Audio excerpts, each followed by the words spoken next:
Members of the Holyrood Pro-Independence Party will vote today on whether to put their party into government for the first time in the UK, as part of a deal with the SNP. The deal will see co-leaders Patrick Harvey and Lorna Slater becoming ministers.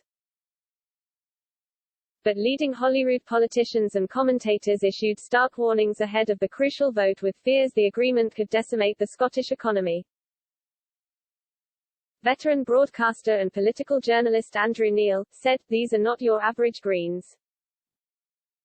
The Scottish Greens are a radical left amalgam of 21st-century hardline eco-activism and old-fashioned Marxist class war, anti-business, anti-capitalist, anti-monarchy, anti-individual freedom, anti-car, anti-UK, anti-wealth and, above all, anti-economic growth. They make the Greens south of the border sound sensible by comparison. So why is Sturgeon welcoming them into her tent and giving such extremists their first dose of power?" Mr. Neil claimed the deal will easily wreck Scotland, and stressed the party was led by inexperienced chances Patrick Harvey and Lorna Slater. He concluded, to make common cause with an anti-growth party like the Greens will hardly burnish her pro-business credentials. Alex Cole-Hamilton MSP, leader of the Scottish Liberal Democrats, said, "This agreement looks to be pretty thin gruel for the Greens and confirms that for them, independence comes first before even the climate emergency. Voters who want a party determined to fight that emergency without the baggage of nationalism should switch to the Lib Dems. They'll now have to carry the can for the many failures of the SNP, and there can be no question that they are now part of government and should not in any way be treated as part of the opposition when it comes to parliamentary business." Donald Cameron MSP, Scottish Conservative Constitution spokesperson, said, after failing to win a majority, she has had to turn to the extremist Greens to try and drag Scotland through another bitter referendum at a time of an economic crisis.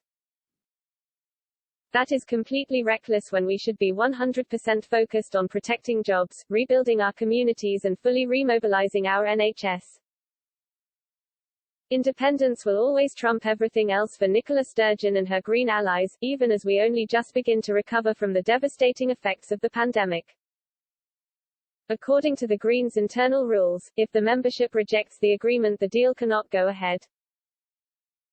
The SNP's National Executive Committee, NEC, has already backed the deal. Ahead of the extraordinary general meeting on Saturday required by the party's constitution, both leaders urged members to support the deal.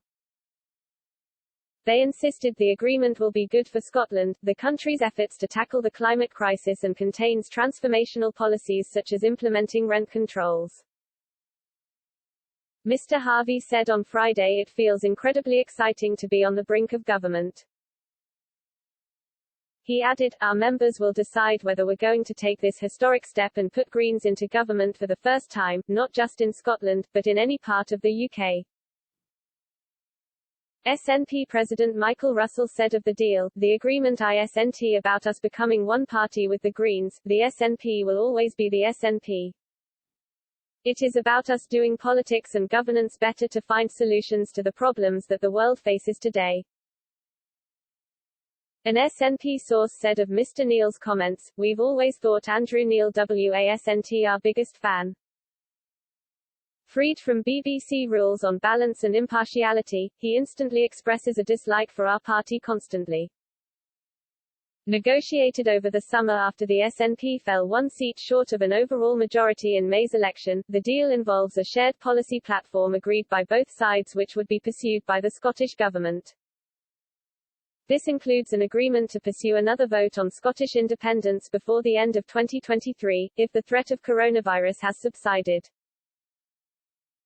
It covers the majority of domestic policy, with 10 areas excluded as the two parties do not agree on these issues so are not expected to support each other.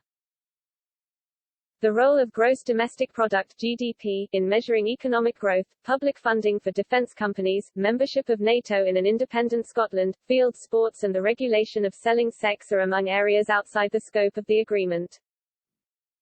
The Greens also pledged to back the Scottish Government in confidence votes and annual budgets, if they have sufficient input into the process. The members' vote is expected to end in the early afternoon and will then be ratified by the party's National Executive Council with a result declaration expected by mid-afternoon.